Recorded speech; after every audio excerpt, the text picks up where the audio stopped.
So today we're going to be talking about creating killer content with data. So first of all, hello, I'm Gemma from Brandwatch.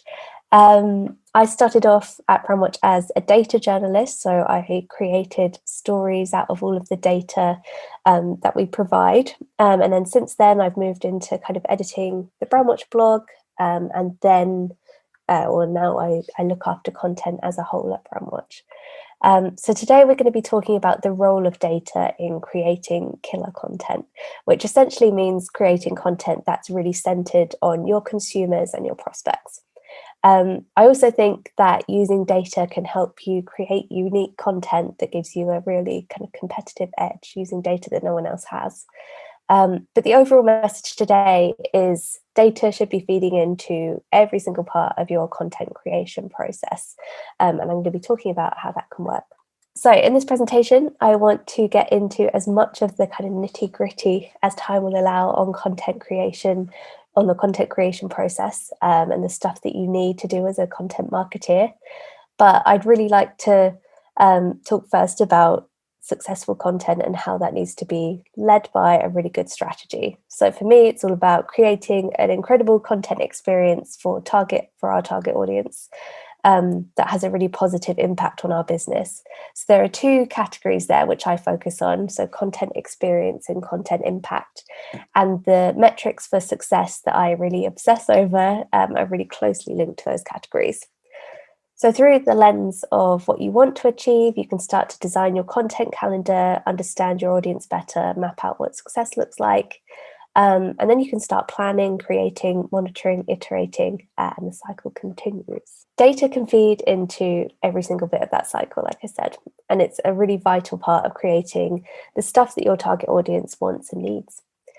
So it means understanding the types of content that will be helpful at what time, understanding the ways you should present content for optimum results, and understanding how you can make small tweaks to your content that will boost results with and help you build a content machine that can be reckoned with, that brings you the results that you need. So we'll start with content planning and inspiration. And I think there's a lot to be said here about how data can help you be both proactive, meaning creating a solid content calendar that anticipates a really good set of results, something that you can kind of rely on.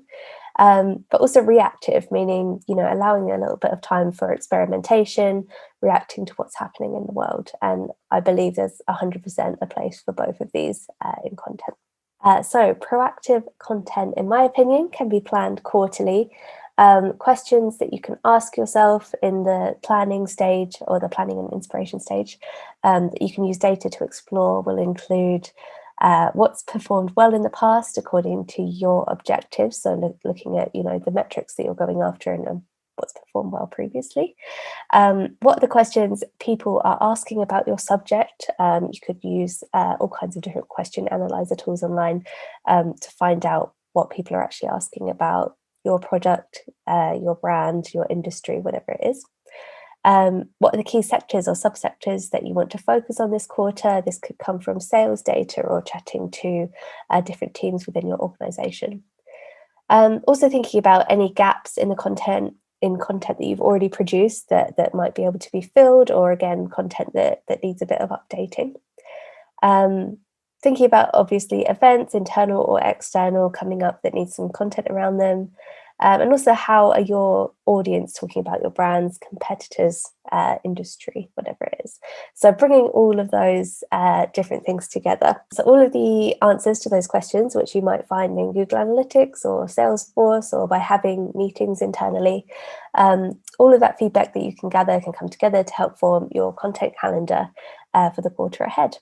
This can be a really messy process. It's something that I feel every quarter. But I think just going back to your goals consistently and then building that into your prioritization of different pieces of content is really important. So reactive content by nature can't really be planned, but content marketers can set themselves up with the right data so that there are no barriers when the time comes. So that's starting to think about, how can you set up alerts so that you don't miss out on opportunities in real time. And also, where are you checking for opportunities and at what cadence? So are you actually kind of setting yourself up to react to things as they happen? So I'd love to give an example here from early on in my time at Brandwatch when I was tasked purely with reactive content. And I wrote as part of the Brandwatch React team, which meant I kept a close eye on what was trending and how our data could add to the conversation. So one day I noticed that Mario was trending on Twitter, and the reason that he had, the reason that he was trending was that he'd been seen in a trailer for a new game, and he was running along the beach without his shirt on for the first time. So this sparked controversy because it was the first time that Nintendo confirmed that Super Mario has nipples. So I saw that this was a growing trend. I decided to do some demographic analysis around it. I found that men were talking about it more than women, which I thought was really interesting, kind of funny. So I wrote up a piece. My boss at the time published it. I posted it on Reddit. That process took about an hour. 24 hours later, we'd had about 250,000 people visit the website. That was unique page views. It was completely nuts, but I think it's a really good example of being able to hop on a trend with a unique take on it, engage lots of people, and show off what our platform can do in a really, really accessible way. It also gives me a silly story to use in presentations like this. So back to our reactive questions. In this case, I was on the lookout for opportunities fairly manually, but there are absolutely ways to automate that process with email alerts and all kinds of different ways to look at it. Other vital questions to ask are around processes, templates, technology. All of these need to be in place to act quickly on reactive content. And in terms of that process, I think trust in your team is really important as well. So, knowing that there's that level of quality there, and that you can act quickly but still maintain that level of quality. Really, really important for reactive content, I think, especially so it doesn't fall flat or, worse, create a crisis.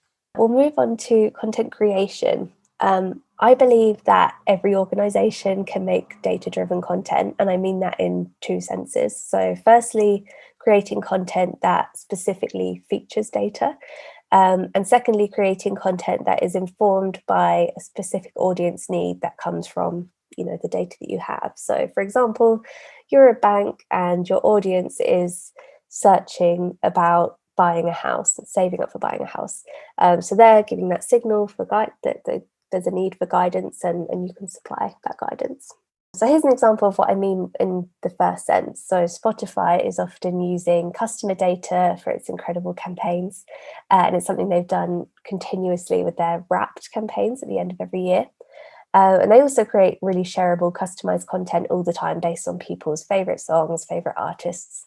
I'm a massive fan of these campaigns because they take an organization's like really exclusive data that no one else has, data that could be used for all kinds of different things internally that might never ever see the light, but it's repurposed into this really exciting and cool content.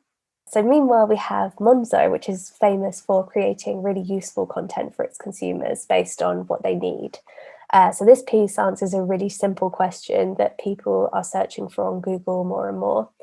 Like I said, both Monzo and Spotify, both these examples are data-driven in one sense or another. So the first one, explicitly so, it's actually using data in the content, which I'm a big fan of as someone who has written probably hundreds of data reports now. And the other one is more subtle. So I'm a big fan of this as well, using data that informs the content, but it doesn't feature it itself. This is something we've done at Brandwatch. So for example, we've used NPS data and platform usage data to find the features that our happiest customers use the most, and then use that to inform content around, these are the features that our happiest customers use. So it's great for creating that stickiness in the product. So a great way to think about creating data-driven content is to look at the data that you have access to in your organization. It might be NPS or support tickets or surveys, and just thinking about how that can be repurposed to inform your content creations, whether that's a data-driven report or whether that's, just taking themes from different areas and creating content around it. So regardless of the stage of the content process you're at, I think the little details count. So you'll find plenty of pointers out there on optimum ways to present your content to get the best results. BuzzSumo, which I should say is part of the kind of Brandwatch family, found that the optimum headline character count for generating engagement is 65 characters and 11 words long. And this data is part of BuzzSumo's latest report on writing the best headlines, where they essentially take 100 million headlines, look at how they perform, and then they spot the kind of commonalities between those headlines. So it's packed with insights on content if you're interested in that kind of thing. The link is in the slides for later. And then moving into kind of content iteration and monitoring, I continue to stress the importance of the little details. So one tool that I really like to use is Full Story. So you essentially get to watch how people move through your content, what they click on. Something that I find incredibly humbling is how far people scroll down. So you might think you've written a really nice piece of content with a big finish, and if only 15% of people are getting to that point, then obviously you need to think about how to keep people engaged, or where you might want to place your calls to action. So for me, these are the little iterations that can help you make really human-friendly content, and these tiny little changes, like the words you use on the button of a call to action or the colours, they can have massive effects on your metrics. I can think of a time at Brandwatch where we've changed the majority of our calls to action on the site, just the words in the button, and it led to this dramatic increase in results for us as a marketing team. We had so many more kind of higher quality leads coming through just based on this really small copy change. So yeah, tiny changes, big results. So tips for killer content to finish up. Killer content needs a killer strategy, like I said. So going from the top down, it's really important to have that leadership in place before you start creating content willy-nilly. Second, data can enable you to be both proactive and reactive. I think reactive content is often seen as a bit of a luxury, especially in the kind of more experimental parts of it. But I also think it's a really, really important thing to do, to just, level up your content in a special way, as opposed to just kind of having the predictable stuff. But of course, there's a massive place for that too. Third, every organization can create data-driven content, whether that is just checking out, what did well on Google Analytics last year, all the way up to, looking at your NPS data and working out what are the things that your happiest customers love the most. And finally, the little details count. So taking a look at the data, setting that time aside to check out what is performing really well, or, what are the little things that could be tested that could change how our content performs.